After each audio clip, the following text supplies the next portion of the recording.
Raja railona aukeaa. Edessä Aasia-Itä.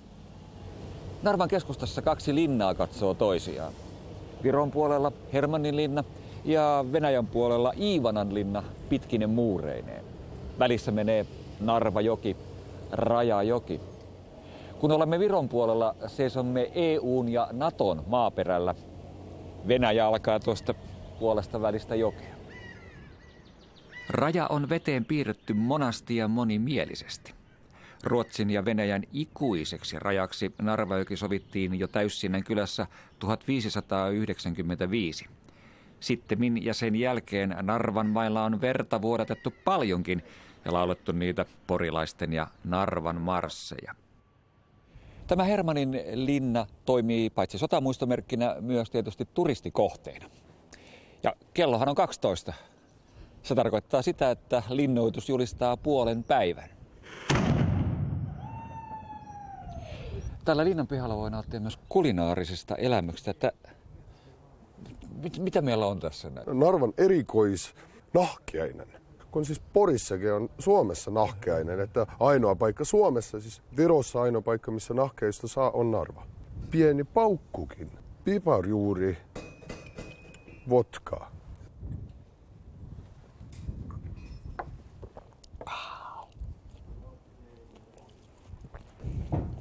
Mistä tämä nahkiaisperinne tulee? Tämä on erittäin hyvä tämä yhdistelmä. Tämä elää siis Narvan joella. Se syö kaikenlaisia kuollut eläimeitä niin, että siis ihmistäkin ja vuosit 44-45 olivat aivan hyvät nahkeaisen vuotet. Ketäs nämä narvalaiset oikeastaan nykyisin on? Niin nykyisin tietysti narvalaiset on se, mitä ensimmäisenä sanotaan, että he ovat venäjänkielisiä. Mutta yleisesti ottaen Narvahan on aina ollut kansainvälinen kaupunki. Tavallaan samanlainen iloinen Viipuri kuin Suomella joskus oli. Että täällähän tämä on itse asiassa ollut Inkerinmaan pääkaupunki. Siis täällä on ollut suomalaisia yhteyksiä aina. Nyt me ollaan täällä Hermannin linnassa, niin on huomattava tietysti tämä varuskunta, joka täällä oli. Niin kyllähän se oli hyvin suomalainen. Täältähän tuli Tapani Löfing näillä samoilla valleilla leikki. Se, mitä usein puhutaan, että ovatko he sitten lojaaleja Viron kansalaisia ja ollaanko me jossain pelottavassa Itä-Ukrainassa tai muualla, niin se on aika potaskaa. Että kyllä täällä tiedetään, että missä maassa kannattaa asua. Tuossa on raja, siinä on kauheat jonot ja porukka käy siellä. No jos olet Venäjän kansalainen tai kansalaisuudeton henkilö, joka ei ole ottanut Viron passia, silloin saat vapaasti liikkua koko Venäjän laajassa valtakunnassa. Narva on lisäksi myös teollisuus- ja kauppakaupunki. Narva on perinteinen teollisuuskaupunki Virossa. Aikoinaan täältä tuli nämä Marimekon ja Finlaysonin tuotteetkin tulivat tässä takavuosina täältä Narvasta. Tämä on suuri tekstiiliteollisuuspaikkakunta ollut aikaisemmin. Voi todella muuten verrata Tampereeseen, aivan samoin kuin Tamperetta verrataan Manchesteriin. Ja täällä muuten tälläkin hetkellä täältä tulee Suomeen työvaatteita. Tämä on suomalainen yritys ja samoin metallirakenteita tehdään. Suomalaiset sijoittajatkin uskovat Narvaan. Vaikka Narva on selvästi muuttotaippuja paikkakunta, täältä ehkä joka vuosi asukasluku vähenee 1000:llakin. Tämä kertoo siitä, mitkä ovat rajakaupungin mahdollisuudet tulevaisuudessa. Eiköhän lähdetä ostoksille. Joo, mennään. Herra. Mä ehdin tämmöisen jutun. No. Siinä se höyryää. Kukrusen tulivuori. Kerran sytytettyä on vaikea saada sammumaan. Kukrusen tulivuori on itse asiassa palavan kiven polttamisesta syntynyt jätekasa. Palava kivi, eli öljyliuskekivi, on fossiilista polttoainetta, joka on syntynyt ihan niin kuin kivihiili miljoonia vuosia sitten. Nämä Itä-Virunmaan kerrokset ovat 350 metriin paksuisia. Kerrostaman pituus on yli 200 kilometriä ulottuen Pohjois-Virosta Rakveren alueelta aina Venäjän puolelle asti. Siis tää on vanha vuori ja tässä on ruoho päällä ja kaikkea muuta. Miksi tää palaa?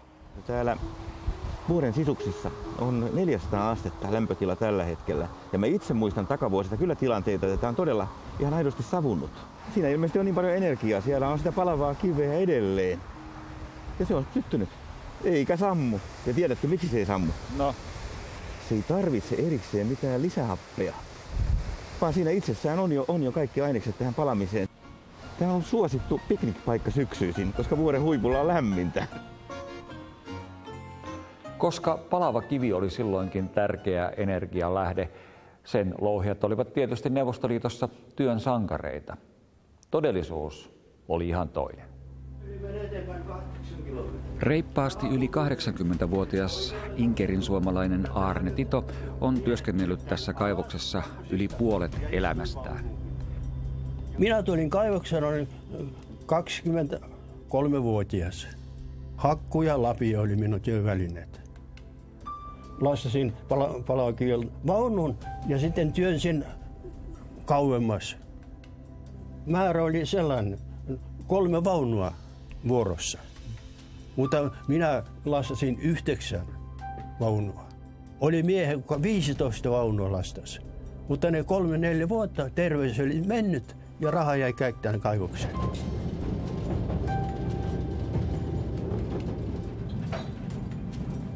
Ja viimeiset 40 vuotta meillä oli louhiminen täydellisesti koneistettu.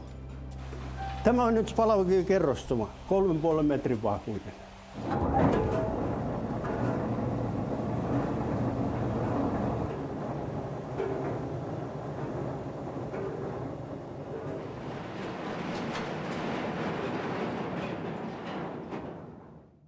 Palava kivi on tuottanut sähköä virolaisille jo noin 100 vuoden ajan.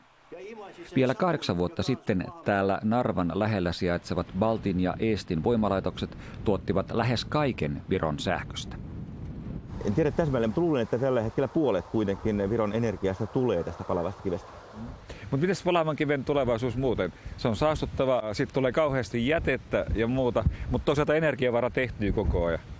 Toisaalta me siirrytään yhä energiatehokkaampaan maailmaan. On muistettava sitä, että on vähemmän kulutusta ja muita. Että luultavasti me ei osata kuvitellakaan sitä, mitä tulevaisuudessa, minkälaisia energialähteitä käytetään. Että voi olla, että jonain päivänä jopa oivalletaan, että tästä Kukrusen mäestä voidaan tehdä energiaa.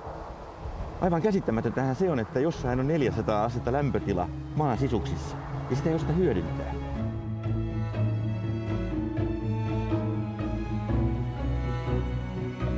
Palaako kivi todella? Kokeillaan, kumpi sä ekaksi sitten. No, Ahaa.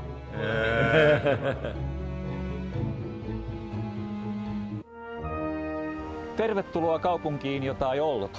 Tai jos oli, se oli kielletty. Aluksi sitä ei löytynyt kartoistakaan, sitten se oli vain postinumero Leningradissa. Syy oli tietysti se, että tämä kaupunki oli osa Neuvostoliiton ydinaseteollisuutta. Miksi just Viro ja Sillanmäki? No Sillanmäellä täällä oli infrastruktuuri kunnossa Virossa ja täällä oli myös maavaroja oli selvitelty, eli oli tiedossa, että täältä löytyy uraanin raaka-ainetta. Ja kaikki mitä me näemme oikeastaan syntyi aivan parin vuoden sisään. Me seisomme juuri nyt raatihuoneen tornissa. Raatihuoneeksi tätä on kutsuttava, vaikka tämä on vasta silloin vuonna 1950 rakennettu. Tänne haluttiin Itämerelle kuuluva rakennus, joka kuuluu Hansakaupunkeihin. Sen pitää olla raatihuoneen torni ja kirkon torni. Tämä ajaa molempien asiaa. Mutta tänne piti nopeasti saada kulttuuritalo. Kerrotaan, että mallit haettiin muualta, että tämä malli olisi suoraan Turkmenistanista.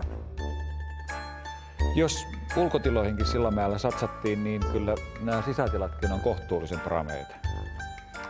Niin kaipa tavoitteena oli tehdä heti valmis kaupunki. Ja kuten tiedämme, neuvostokansalaiset olivat yhdenvertaisia. Kaikille kuului kaviaaria ja samppania ja totta kai kaikille kuului myös tällainen aito pääkaupunkilainen teatteriympäristö. Siis mehän olemme kuin oopperassa tällä hetkellä ja tuskipa löytyy oopperaa, jossa olisi näin komea kattokruunu kuin täällä.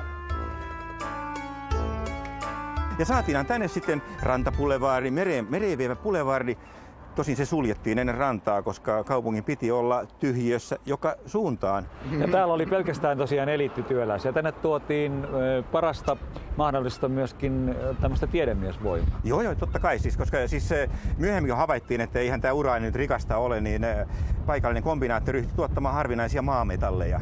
Ja edelleen täällä tuotetaan niitä. Siis joitain sellaisia, joiden toiminnosta emme voi oikeastaan tietää mitään, mutta kaiken kaikkiaan Sillamäe oli paikka, jonne työvoima tuotiin ulkomailta, jonne materiaalit tuotiin ulkomailta, jonka tuotteet lähtivät ulkomaille. Tämä oli tavallaan osa Neuvostoliiton parhaiden kaupunkien järjestelmää. Onko Neuvostoliiton ensimmäinen atomipommi kehitetty täällä?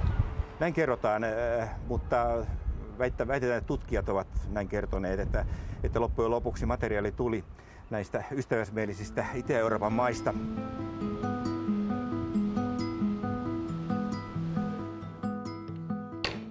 Sillamäki on nykyisinkin Viron venäläisimpiä kaupunkeja. Peräti 98% puhuu äidinkielenään venäjää. Kuitenkaan Sillamäki ei enää tuijota pelkästään menneeseen. Missä me nyt seisomme, on Sillamäen satama. Ja aika hämmästyttävää on, että 12 vuodesta ne noussut.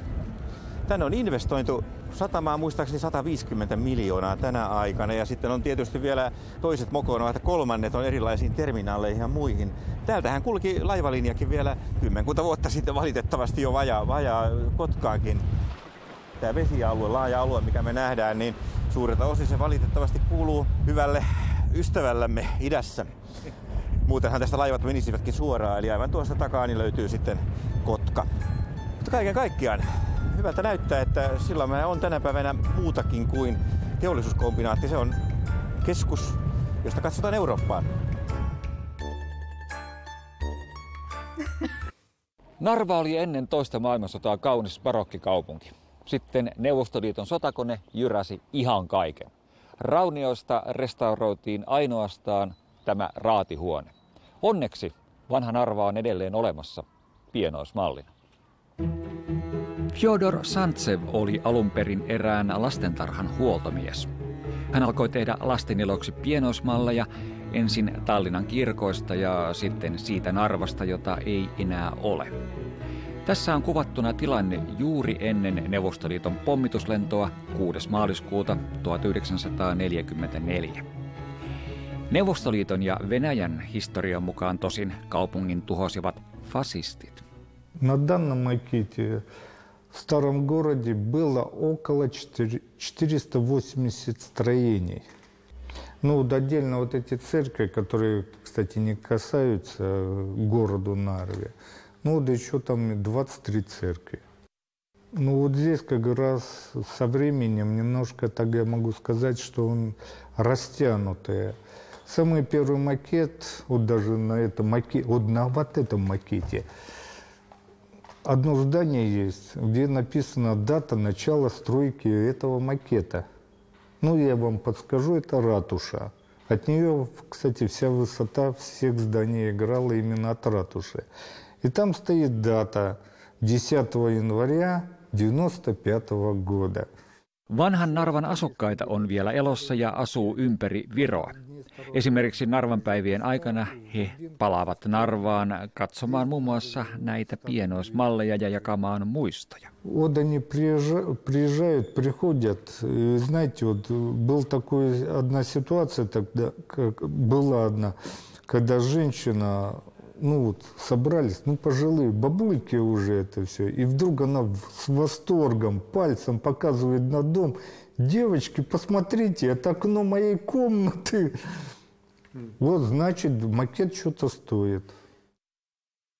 Raatihuoneen naapurissa on Narva College, jonka julkisivu on persoonallinen peilikopio pommitetusta pörssitalosta. Tämän johtaja päätti ilahduttaa kaupunkilaisia oikein kunnolla. Niin Katri Raik, Narvan Collegein johtaja, hän todella teki yllätysvedon, lahjoitti narvalaisille karusellin. Hän kertoi, että tämä oli tavallaan hänelle pitkäaikainen unelma ja yhtäkkiä tuli jonkin verran rahaa. Hänet valittiin vuoden naiseksi. Mutta tästä tämä on juuri hyvä osoitus siitä, että minkälaisia nämä virolaiset ovatkaan tai narvalaiset yleensä. Eli ei ne osaa olla riittävän itsekkäitä. Niillä ei ole tällaista kunnon seteliselkärankaa, vaan pitää lahjoittaa karuselli tällaiselle paikalle. Ja muuten tämä aukio on myös suurta suomalaista sotahistoriaa, joka on unohdettu. Tammikuussa 1919 suomalainen vapaajoukko piti tällä aukiolla paraatin ja ehkä se oli ensimmäisiä suuria suomalaisia sotilasparaateja Suomen lipun kanssa. Koska se oli vasta silloin joitain kuukausia aikaisemmin hyväksytty Suomen lipuksi, siniristilippu. Kaiken kaikkiaan hämmästyttävä paikka. Tänne Narvaan kun tulee, niin aina tänne todellakin ihmeiden aukiolle. Ja sit voi aina ajaa karusella. Karusella, kokeilles kyytiin. Mennäänkö? Oi herranjestas.